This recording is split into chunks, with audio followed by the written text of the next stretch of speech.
Ah, les heures supplémentaires et complémentaires. Donc là, c'est un tableau, typiquement, quand on parlait tout à l'heure de gros tableaux, là, on en a un exemple. On a les fonctionnaires à gauche, les contractuels à droite, on a les informations pour les agents à temps complet, à temps non complet, heures complémentaires, heures supplémentaires.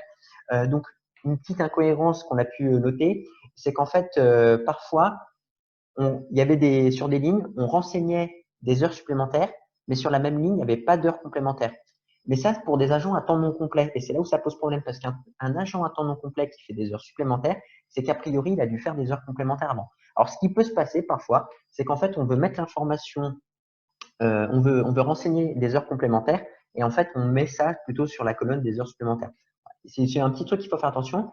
L'autre problème qui était beaucoup plus majeur avec les heures supplémentaires ou complémentaires, ça, c'est un tableau qui se retrouve dans la rubrique rémunération. Et là, je ne vais pas vous surprendre, dans la rubrique rémunération, on s'intéresse aux rémunérations des agents. Et notamment, dans certains tableaux, on va vous demander de faire la décomposition des rémunérations brutes. Et à un moment donné, on va vous demander quelle est la valeur de la rémunération des heures supplémentaires ou complémentaires. Et en fait, ce qui s'est passé assez souvent, mais là, c'est pas, là, il n'y a pas de critique, il y a pas de, on souligne juste les problèmes et les moyens pour les corriger. Il n'y a pas de, il y a aucun jugement. Ben, en fait, ce qui se passait, c'est que parfois, on avait des valeurs pour des rémunérations pour des heures supplémentaires et complémentaires, mais aucune heure complémentaire ou supplémentaire renseignée dans ce tableau-là. Donc, on était en fait à 0 heure supplémentaire et complémentaire. Pourtant, il y avait des rémunérations pour des heures supplémentaires ou complémentaires.